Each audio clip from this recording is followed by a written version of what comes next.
नमस्कार, मैं हूं अफरोज अंसारी और आप देख रहे हैं हमारे यूट्यूब चैनल को।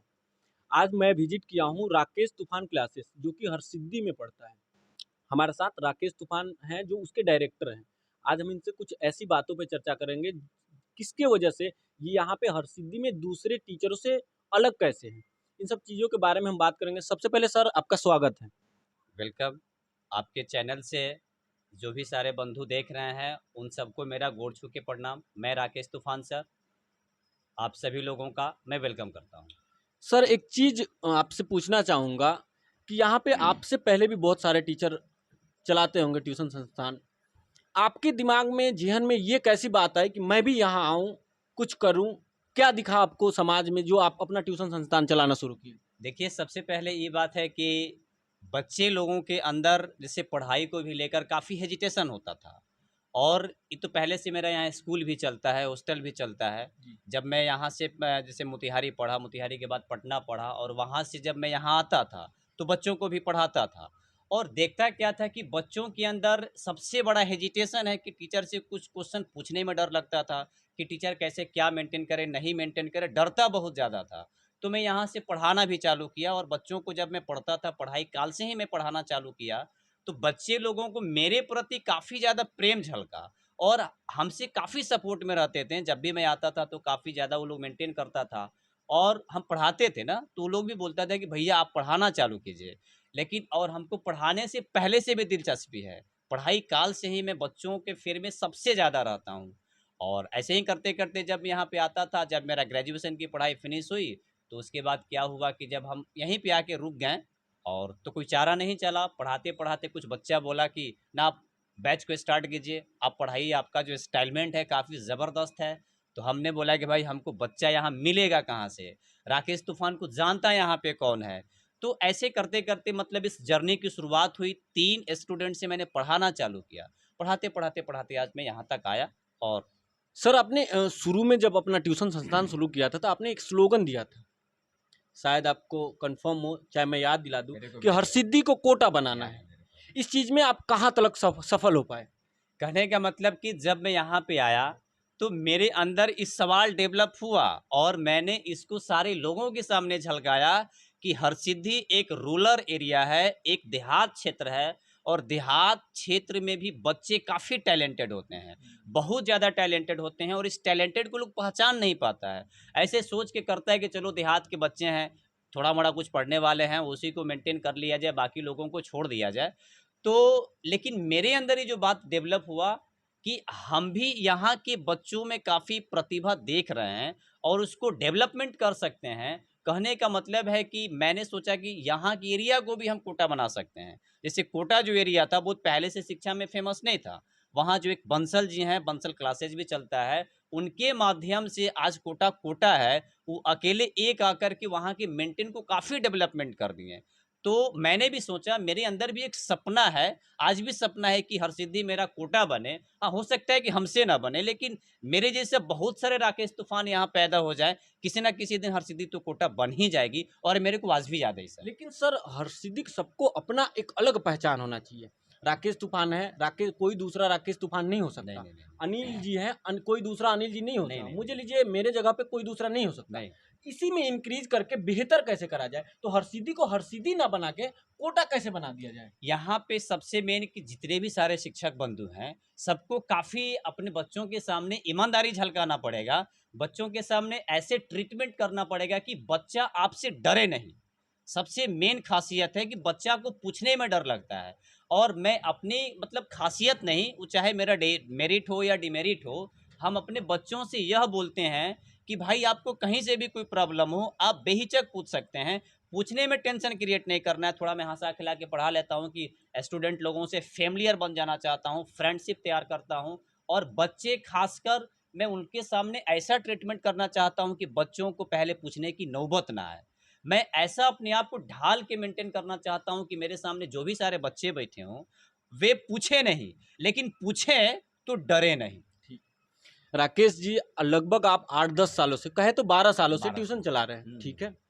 इन 12 सालों में क्या कारण कि आज तलक ना तो प्रखंड टॉप, ना ही जिला टॉप आपके यहाँ से या मेरे प्रखंड से आ पाए? इसका क्या रीज़न है? देखिए, सबसे पहले ये तो बात है, ये तो बच्चे लोगों के अंदर की अपनी स्टेमिना होनी चाहिए कि कैसे-कैसे टीचर अगर पढ़ाएँ, उसमें तो बच्चे लोग टॉप करते हैं, तो उसमें स्टूडेंट की भी काफ़ी ज़्यादा ख़ासियत होती है। जो स्टूडेंट अगर मेहनत नहीं करे, अगर अच्छा से मेंटेन ना करें, तो ये थोड़ा-सा इम्पॉसिबल हो सकता है। लेकिन फिर भी बहुत सारे बच्चों का जो रिज़ल्ट है, काफ़ी बेहतर आता है, अच्छा रिज़ल्ट आता है और सबसे पहले बच्चों को सीखने का प्रयास ज़्यादा यहाँ बच्चों को मिलता है। और मैं प्रयास करता हूँ कि किसी भी बच्चा, जो भी बच्चा राकेश तूफ़ान के पास आए, वो बच्चा फिर के ना जाए और यह ना कहे कि मैं राकेश तूफ़ान के पास गया और हमको पढ़ाई समझ में नहीं आया। मैं इतना इस्तेमाल अपने आप को करना चाहता हूँ, ढालने का प्रयास करना चाहता हूँ कि मेरे सामने जो भी बच्चा बैठे, वे स्टूडेंट उस सब्जेक्ट से प्यार करने लगें। ठीक है। इसलिए कि बच्चे लोगों के अंदर क्या होता है कि सबसे बड़ा भय रहता है, सबसे बड़ा डर रहता है कि भाई हम कैसे मेंटेन करें, पढ़ाई से ज़्यादा डर रहता है। ये तो मतलब आप भी आपको हुँ, भी पता है, सबको पता है, जी, बच्चे लोगों को सबसे ज़्यादा डर होता है कि भाई हमको कैसे मेंटेन करें। पढ़ाई में सबसे ज़्यादा प्रॉब्लम होता है और ख़ासकर ऐसा प्रॉब्लम क्या होता है कि मैथमेटिक्स का नाम सुनकर के बच्चे लोगों के ऊपर बिना बुखार का बुखार आ हुँ, जाता है। और ऐसे लोग कहीं भी क्या करता है लोग कि बच्चा लोग सबसे ज़्यादा प्रॉब्लम होता है कि चलो भाई मैथमेटिक्स तो बड़ा गज़ब का सब्जेक्ट है और मेरे को नहीं आता है। हुँ, लेकिन मैं तो बच्चे लोगों से बोलता हूँ, बेहिचक बोलता हूँ कि भाई आप लोगों को टेंशन क्रिएट नहीं करना है। अगर राकेश तूफ़ान के पास अगर आप आएँ तो कोई टेंशन लेने की आवश्यकता नहीं है। बस आप पहाड़ा को याद रखिए और पहाड़ा अगर आपको याद है तो राकेश तूफ़ान आपको मैथ सिखाने की क्षमता रखता है। यह मैं घमंडी नहीं हूँ, नहीं, नहीं, लेकिन ठीक यह है। मेरा अपना एक हाँ, क्राइटेरिया है, मैं बच्चों के सामने बोलता ठीक है हूँ। सर। लेकिन आप रूरल एरिया में बिलॉन्ग करते हैं, रूरल एरिया में आपका ट्यूशन संस्थान है, यहाँ पे ना सर पैसा एक बहुत बड़ा फैक्टर है।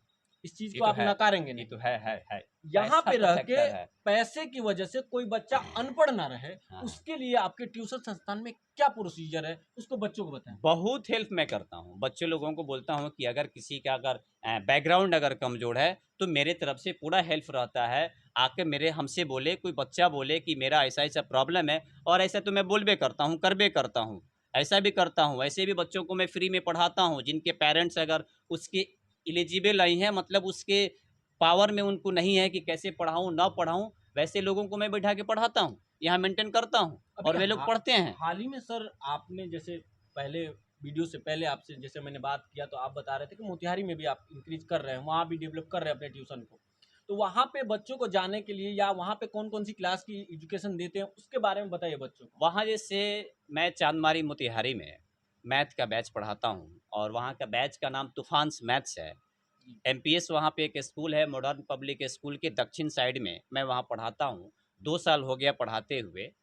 2020 से मैं वहाँ कोरोना के टाइम से मैं वहाँ लंच किया। वहाँ से मैं 2020 से ही मैं पढ़ाता हूँ वहाँ पे। मैथ की बैच पढ़ाता हूँ और अभी तो ये स्ट्रगल चल रहा है, संघर्ष चल रहा है। यहाँ से भी बच्चे जाते हैं, लेकिन अभी बहुत लोगों का क्या मेंटेन है कि अभी शुरुआत में होता है ना कि भाई कैसे बिलीव करें, हुँ, कैसे बिलीव ना करें, क्या हुँ, पता हुँ, पढ़ाएगा कि नहीं हुँ, पढ़ाएगा, छोड़ के भागेगा कि कैसे करेगा। बहुत सारी प्रक्रिया है, लेकिन राकेश तूफ़ान की यही टेंडेंसी है कि जब मैं वहाँ पढ़ाने गया, तो हमको पढ़ाना है, बेहिचक पढ़ाना है, चाहे 2 बच्चा है, 5 बच्चा है, 20 बच्चा है। लेकिन हमको भी बिलीव है, विश्वास है, एक दिन मेरा भी टाइम आएगा कि राकेश तूफ़ान चांदमारी में भी हो सकता है नंबर 1 जी, पोज़ीशन पे चला जी, जाए। जी।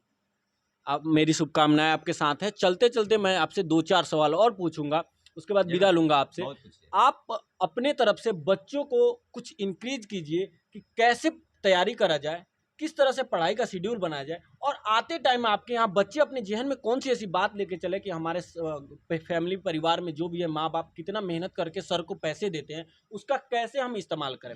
और उससे बड़ी बात एक और चीज़, सर हमारे यहाँ ना आजकल नशा में नौजुवा पीढ़ी एकदम लुप्त है। उसके लिए आप कुछ बच्चों को बताइए। सबसे पहले मैं अपने सारे बच्चों को आपके चैनल के माध्यम से बताना चाहता हूँ कि पढ़ना जो एक शब्द है, पढ़ाई जो एक चीज़ है, उससे डरना नहीं है। और डरने वाले क्या होते हैं, कभी कुछ करते नहीं हुँ, हैं। पढ़ने का एक मेन मुद्दा होनी चाहिए कि जैसे जो भी टीचर के पास जो भी मतलब जो भी स्टूडेंट देख रहे हैं हुँ, आपके चैनल के माध्यम से, मैं उन सारे स्टूडेंट लोगों को मतलब क्या कहना चाहता हूँ कि संदेश देना चाहता हूँ कि कहीं भी पढ़ें, एक राकेश तूफ़ान की बात को हमेशा याद रखें, रोज़ की पढ़ाई रोज़ पढ़ें और रिवीजन साथ-साथ करें, इसमें एक जी, बहुत बड़ी ताकत है। जी, एक छोटा-सा जो पकुआ का जो बीज होता है, उसमें इतना बड़ा कहने का मतलब विशाल वृक्ष कायम करने की क्षमता रखता है। तो एक मेरे स्टूडेंट के भी अंदर बहुत शक्ति छिपी हुई है, लेकिन उसको लोग पहचान नहीं पाते हैं और डर के मारे क्या होता है कि पढ़ाई से भागना चालू कर देते हैं। तो वैसे लोगों से मैं कहना चाहूँगा कि अगर आपको प्रॉब्लम हो तो अपने टीचर से मेंटेन करें।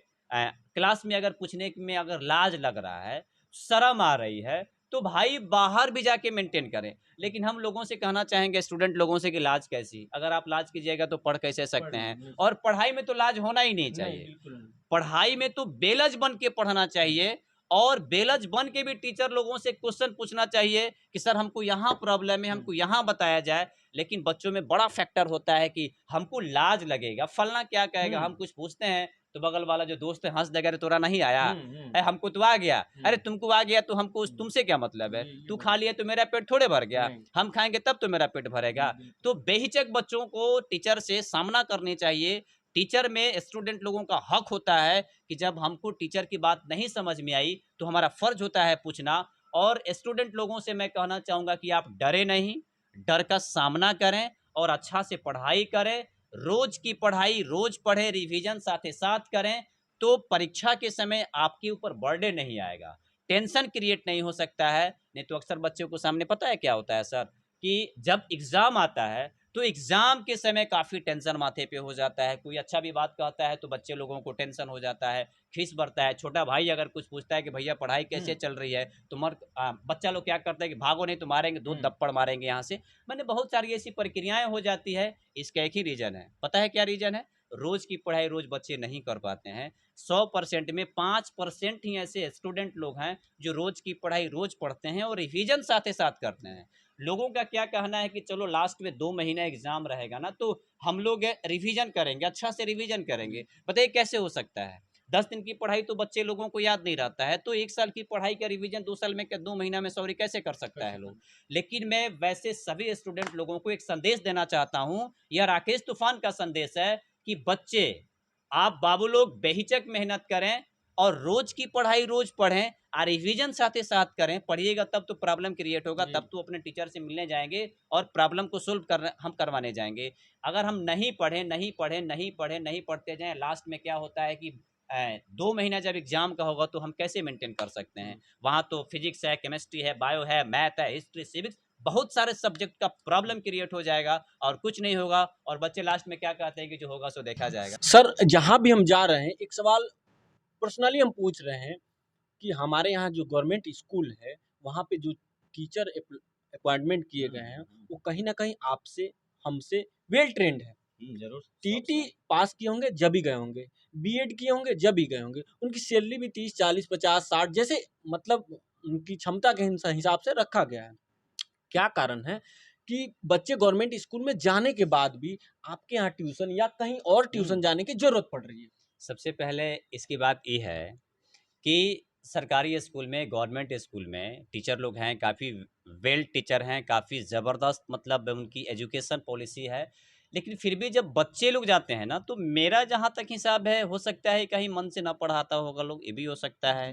कहीं अगर मन नहीं देता होगा लोग, ये भी हो सकता है। अच्छे से नहीं पढ़ा पाता है लोग, एक हौवा बन चुका है स्टूडेंट लोगों के नज़र में, विद्यार्थी लोगों के ज़हन में एक शब्द बैठ चुका है कि हम वहाँ जाते हैं तो वहीं टीचर अच्छा से नहीं पढ़ाते हैं, अच्छा से मेंटेन नहीं करा पाते हैं, अच्छा से नोट्स क्रिएट नहीं करा पाते हैं, अच्छा से समझा नहीं पाते हैं, मन नहीं दे पाते हैं। हो सकता है यह वजह होगा या रीज़न होगा, अच्छा से नहीं पढ़ा पाता होगा लोग, जिसके चलते बच्चे लोगों को हमारे डेवलपमेंट यहाँ अच्छा नहीं हम होता जिस एरिया होगा। में रहते हैं सर, उस एरिया में आप एक सर्वे करवाइए, जहाँ तक हमारी जानकारी है 70% ट्यूशन जो है वो गवर्नमेंट स्कूल के मास्टर चलाता है। अगर आप हम किसी बहुत सारे टीचरों से ये बात कर चुके हैं तो वो ये बोलते हैं कि सरकार हमसे एक काम करवाए जब भी तो हम बेहतर करेंगे। लेकिन एक काम करने के बावजूद आपको कहाँ से उतना टाइम मिलता है कि आप बच्चों को 250 300 400 ट्यूशन फीस दे के एक ही क्लास में बैठ के, वही बच्चा आपके क्लास में जाता है वहां पे तो उसको नहीं होता है वो नॉलेज, वही चीज आपके ट्यूशन में आता है तो वो नॉलेज उसको भरपूर मिलता है। इसका क्या रीजन है? इसमें हो सकता है कि जैसे अपने ट्यूशन को भी मेंटेन करने के लिए वैसे लोग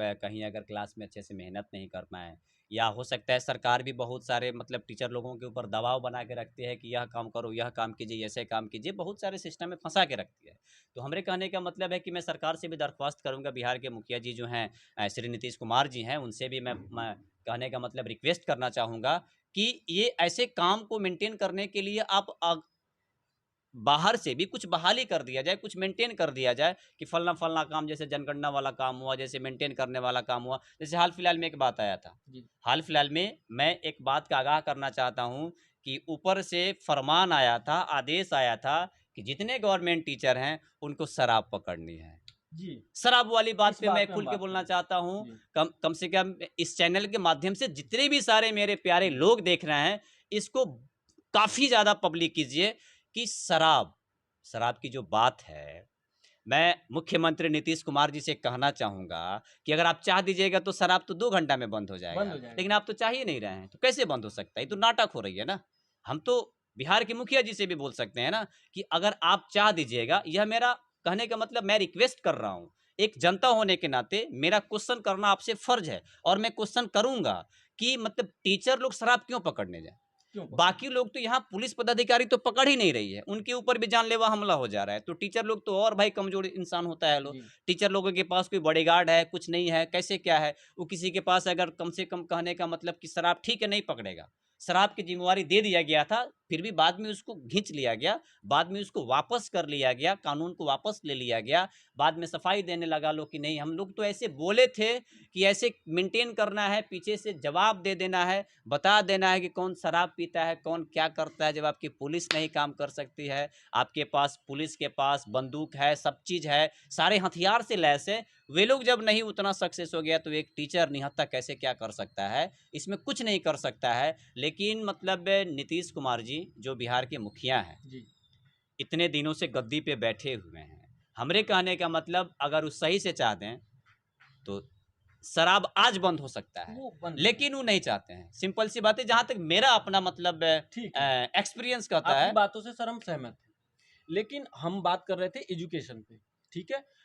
क्या आप जैसे शहरों में ड्रग्स माफिया होता है, मेडिकल माफिया होता है, हमारे यहाँ एजुकेशन माफिया है, ये बात से आप कितना सहमत हैं? देखिए, कहने का मतलब है कि आज काफ़ी ज़्यादा एजुकेशन माफिया भी हो चुका है। लोग कहने का मतलब बच्चे इतना स्टडी करते हैं, इतना मेहनत करते हैं, इतना ज़बरदस्त मेहनत करते जी। हैं, एक आस पे जीते हैं। जी। आस पे जीने का प्रयास करते हैं कि इतना-इतना सारा मेंटेन है, हम अच्छा से पढ़ेंगे तो अच्छा से मेंटेन कर पाएँगे, अपने सारा फैमिली का भी जो भी प्रॉब्लम है उसको मैं दूर कर पाऊँगा। लेकिन होता क्या है? लास्ट में क्या होता है? पेपर लीक आउट हो लीक हो जाता है। जाता पेपर लीक होने का क्या कारण है? मतलब हम ऐसे भी मतलब सरकार से भी यह क्वेश्चन अनाउंस कर सकते हैं, मेंटेन कर सकते हैं कि पेपर लीक कैसे हो जा रही है? पेपर लीक करने का मीडियम क्या है? लेकिन ऐसा होता है पेपर लीक होना, जैसे हाल-फिलहाल में अभी एग्ज़ाम यूपीएससी बीपीएससी की का एग्जाम हुआ थी, है, बीपीएससी का। बीपीएससी का जी। एग्ज़ाम हुआ है और बच्चे बीपीएससी में कितना मेहनत करते हैं, आपको भी सर अंदाज़ा होगा, सारे लोगों को अंदाज़ा होगा कि एक बच्चा बीपीएससी या यूपीएससी फाइट करने के लिए सारे चीज़ को छोड़ देता है लोग। जी। अपने घर की शादियाँ, ब्याह इसको भी छोड़ देता है, क्या हुआ, क्या नहीं हुआ, सारे चीज़ को तख्ता पे रख के, शिकहर पे रख के मेहनत करता है लोग और फिर भी जाके लास्ट में होता क्या है कि पेपर लीक हो जाता है।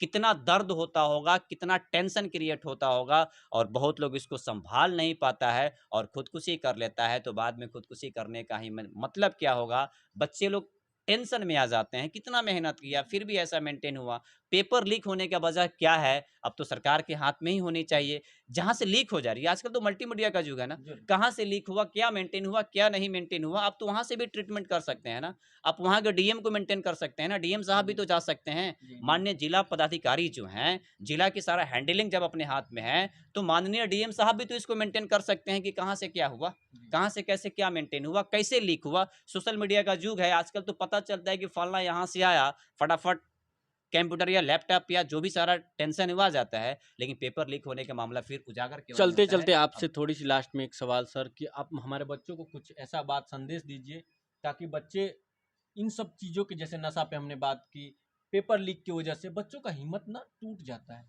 कि सब कुछ हम मेहनत करते हुए लास्ट में ऐसा कुछ हो जाए कि हम कहीं के ना रहें। हमारे यहाँ बेरोज़गारी दिन पर दिन बढ़ती जा रही है, हम करें तो क्या करें? यहाँ पे बीए, एमए, पीएचडी कर के लोग बैठे हैं अपने घरों पे, कोई मतलब नहीं हो रहा है। तो उनके लिए थोड़ा-सा इंकरेज कीजिए बच्चों को और फिर चलते हैं। सबसे पहले मैं जो भी सारे बच्चे हैं, जो एजुकेशन में हैं, जो पढ़ाई कर रहे हैं, उनसे मैं एक बात कहना चाहूँगा कि बाबू आप हिम्मत ना हारिए। हिम्मत कभी नहीं हारना है, कभी ना कभी किनारा तो मिलेगा ही। बस आप अपनी मंजिल को दिमाग में रखिए, बीच में जो भी सारे प्रॉब्लम है, सारे प्रॉब्लम को दूर करते जाइए। वह प्रॉब्लम आपसे बड़ा नहीं है, वह प्रॉब्लम आपसे बड़ा हो ही नहीं सकता है, इसलिए कि प्रॉब्लम तो आपके सामने आता है ना। तो बड़ा तो आप है, जिसके चलते छोटा आदमी ही बड़ा आदमी के पास जाता है। तो प्रॉब्लम आपसे बड़ा नहीं हो सकता है, प्रॉब्लम से आप बड़े हैं। इतना अंदर अपने आप को कर्जियस बनना है, तगड़ा मेंटेन करना है कि कोई भी प्रॉब्लम है तो मैं प्रॉब्लम को दाब के रख दूंगा। और मेहनत करते रहें, जितोड़ मेहनत करें। पेपर लीक हो या कोई भी लीक हो, कभी ना कभी उसका भी सामना आएगा, उसका भी मेंटेन होगा, उसका भी सॉल्यूशन होगा। लेकिन आप अपने तैयारी को ना छोड़ें, आप अपने मेंटेन को ना छोड़ें। इसलिए कि अगर आप अपने पोजीशन को छोड़ दीजिएगा तो बाद में काफ़ी प्रॉब्लम क्रिएट होगा, काफ़ी प्रॉब्लम का सामना करना पड़ेगा। हिम्मत नहीं हारना है। इस पर मैं एक बात कहना चाहता हूं कि हमें परवाह नहीं तूफानों से लड़ेंगे, हमें परवाह नहीं तूफानों से लड़ेंगे। चाहे कितनी कठिन राह क्यों न हो, हिमालय की चोटी पर चढ़ेंगे और वहां जाकर झंडा फहरा के रहेंगे। मेरे इस बात को, राकेश तूफान की इस बात को आप लोग जरूर जहन में बैठाइए और कभी हिम्मत नहीं हारने का प्रयास करना है। अगर आप हिम्मत हार गए बाबू तो कुछ नहीं हो सकता है। राह कठिन है इस जिंदगी की, राह कठिन है इस जिंदगी की, ये मुश्किलें तूफान है। राह कठिन है इस जिंदगी की, ये मुश्किलें तूफान है। और एक बात जरा ध्यान से बाबू आप सब लोग सुनेंगे, चलता रहा जो धैर्य से बना वही महान है। और अपनी सारी कीर्तिमान को बाद में फैला सकता है और सारी दुनिया उसके पीछे चलने पे भी मजबूर हो जाएगी। जैसे आज नालंदा के सोनू है, सोनू की बात आ गया भाई। सोनू तो इतने जबरदस्त आदमी है, इतने नीडर हैं। आप लोग सोनू से भी समझ सकते हैं। एक 11 साल का बच्चा, और बच्चा नहीं, वे शिक्षक भी हैं। और वे भी सोनू पे मैं प्रकाश डालना चाहूंगा कि आजकल आजकल की जो मतलब है, जो भी 2 4 5 दिन से जो बातें आ रही हैं, आज सोनू काफी छाए हुए हैं। सोनू के अंदर एक निडरता है। जब नीतीश कुमार जी से जब उतना अच्छा से बात कर सकते हैं, किसी भी लोगों से बात करने में डर भय नहीं है। वे तो अपने ही बाप को, शराबी बाप को, नीतीश कुमार जी मुखिया जी से उन्होंने बोला कि भाई जरा इनको जेल में बंद कर दीजिए और फिर इनको यहां से खींच लीजिए, फिर उनको छोड़ा दीजिए। मतलब बाप से कितना प्यार है। और बाप को सबक भी सिखाने के लिए सोनू कुमार ने जब अपने बाप को भी जेल में डालने से पीछा नहीं छोड़ा। मैं वैसे सोनू को सलाम करना चाहता हूं, सैल्यूट करना चाहता हूं कि वैसे सोनू हर स्टेट में, हर जिला में, हर गांव में वैसे सोनू पैदा हो जाएं तो कहने का मतलब देश और राज्य की सारा मुखड़ा ही चेंज हो जाएगा, सूरत ही बदल जाएगा। ठीक है सर, चलते चलते अगर राकेश तूफान के बातों से आप सहमत हैं तो हमारे वीडियो को लाइक करें, चैनल को जितना हो सके सब्सक्राइब करें और एक बार सर के यहाँ जरूर विजिट करें। सर आप बता दीजिए कि मोतिहारी का एड्रेस क्या है और यहाँ की एड्रेस क्या है। जैसे हरसिद्धि में यह मेरा क्लास आज 11 साल से चल रहा है और 2011 से ही मैं यहाँ पढ़ा रहा हूँ। 19 की बैच को मैं पढ़ाता हूँ और यहाँ का बैच का नाम राकेश तूफान क्लासेज हुआ। और कहने का मतलब ही हरसिद्धि में एक पकड़िया रोड मिलता है, बाबा रोड उसे बोला जाता है, जो हरसिद्धि से गायघाट को जोड़ती है। तो कहने का मतलब यहाँ अगर कहने का मतलब आना हो तो आप आकर के देखिए। और मैं बच्चों से एक बात कहना चाहूँगा कि जहाँ पढ़ाई समझ में नहीं आए वहाँ नहीं पढ़ना चाहिए। आप अपना फ्यूचर को बर्बाद ना करें। मैं आप लोगों से एक बात कहना चाहूँगा कि अगर आपके पेरेंट्स पढ़ा रहे हों, आपके पापा पढ़ा रहे हों और आपको आपके पापा की पढ़ाई समझ में नहीं आए तो आप अपने पापा के पास मत पढ़िए, आप अपने पापा से पैसा लेकर किसी और टीचर के पास जाइए। इसलिए कि आप अपने भविष्य का निर्माता आप खुद हैं, ना कि आपके पापा हैं। आपके पापा तो क्या करेंगे, पैसा खर्चा करेंगे, लेकिन आप किसी टीचर के पास पढ़ने जाइए बोर्ड पे तो आपको पढ़ना है, आपके पापा पढ़ने नहीं जाएंगे। तो कहने का मतलब है कि जिस टीचर के पास, वो चाहे राकेश तूफान ही क्यों ना हो, मैं किसी टीचर का नाम नहीं ले सकता, अगर आप राकेश तूफान के पास पढ़ने आते हैं और राकेश तूफान की पढ़ाई समझ में नहीं आती है तो आप राकेश तूफान के पास ना पढ़ें, अपना फ्यूचर बर्बाद ना करें। तो यह केवल राकेश तूफान पे ही लागू नहीं होगा, ये दुनिया के हर टीचर पे लागू होगा। आप अपने भविष्य का निर्माता खुद है। अगर आपको जहां पढ़ाई समझ में नहीं आए, प्लीज मैं आपसे हाथ जोड़ कर रिक्वेस्ट करता हूं कि आप वहां ना पढ़ाई करें, वो चाहे राकेश तूफान क्यों ना हो। और एक सेंटर मेरा मोतिहारी में चलता है, वहां मैं +2 को पढ़ाता हूँ, 11 12 को पढ़ाता हूँ, आईएससी मैथ का बैच पढ़ाता हूँ, तूफान्स मैथ्स नाम है। और कहने का मतलब चांदमारी में पढ़ाता हूँ, राम शरण गेट से उसका मतलब लोकेशन है। मॉडर्न पब्लिक स्कूल एमपीएस है चांदमारी में, उसके दक्षिण साइड में एक कैंपस है, मैं उसी कैंपस में पढ़ाता हूँ। डिस्क्रिप्शन में मैं सर का एड्रेस, नाम, नंबर सब कुछ दे दूंगा। उनकी क्या फीसेस चल रही हैं, कौन से कोर्स का क्या फीस है, ये सारी चीज़ें आप डिस्क्रिप्शन में जाकर देख सकते हैं, या हमारी यूट्यूब चैनल पर आके उसको विजिट करके देख सकते हैं। एक बार ज़रूर सर को सेवा का मौका दें, जाएँ देखें कि सर का पढ़ाने का अंदाज कैसा है। और चलते चलते हम आपसे यही गुजारिश करेंगे कि अगर आप सर के बातों से सहमत हैं तो वीडियो को लाइक करें, शेयर करें, जितना हो सके लोगों तक पहुँचाएँ, ताकि ऐसे सर, नाम सुना था बहुत इनका, मिलने पे बहुत खुशी भी हुई इनसे कि ठीक है, यहाँ पे हमारे रूरल एरिया में भी ऐसे लोग हैं जो सोसाइटी के प्रति, ना कि पैसे के प्रति सब कुछ करते हैं, सोसाइटी के प्रति भी कुछ ललक है। मिलते हैं फिर किसी और वीडियो में किसी और के साथ।